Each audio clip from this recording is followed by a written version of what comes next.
Iran లో చెత్తను ఏరేస్తున్నామని, మరింత భీకరంగా దాడులు చేయబోతున్నామని ప్రజలు బయటకు రావద్దని అమెరికా అధ్యక్షుడు డొనాల్డ్ ట్రంప్ స్పష్టం చేశారు. అవసరమైతే భూతల పోరాటం చేశామని, ఇరాన్ కు సైన్యాన్ని పంపుతామని తెలిపారు. యుద్ధం 4-5 వారాలు కొనసాగుతుందని భావిస్తున్నామని, అయితే మరింత కాలం సాగవచ్చని అభిప్రాయపడ్డారు. ఇరాన్ పై ఆపరేషన్ లో ఒక విషయం స్పష్టమని, ఆ దేశ క్షిపణి స్థావరాన్ని ధ్వంసం చేయడం, నౌకాదళాన్ని నాశనం చేయడం, అణ్వాయుధాల తయారు చేయకుండా అడ్డుకోవడమే తమ లక్ష్యమన్నారు. ఇరాన్ పై మరింత భారీ దాడులను ఇంకా ప్రారంభించలేదని, త్వరలో ఆ పని కూడా చేస్తామని ట్రంప్ తెలిపారు. యుద్ధం 1 నెల పాటు కొనసాగుతుందని భావిస్తున్నానని తెలిపారు ట్రంప్. ఎక్కువ కాలం కొనసాగించాలని కోరుకోవడం లేదని స్పష్టం చేశారు. గల్ఫ్ లోని ఖత్తర్, యుఏఈ వంటి దేశాలపై ఇరాన్ దాడులు ఆశ్చర్యపరుస్తున్నాయని ట్రంప్ తెలిపారు. ఇరాన్ పై దాడుల అంశంలో ఆందోళన లేదని, సరైన పనే చేస్తున్నానని తెలిపారు. Reuters Ipsos వారాంతపు పోల్లో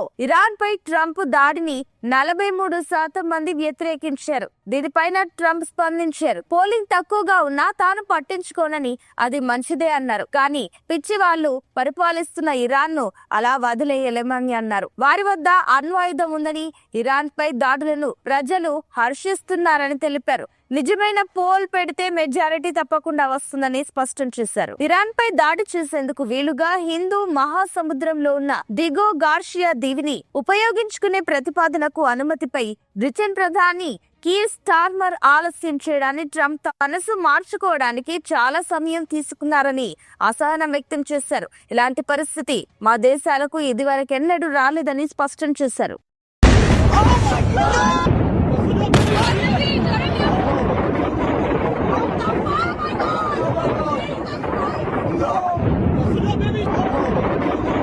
When that comes down, right now you see a very, very deep hole.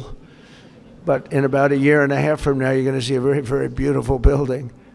And there's your entrance to it right there. In fact, it looks so nice, I think I'll save money on the doors, because it can't get more beautiful than that. I picked those drapes in my first term.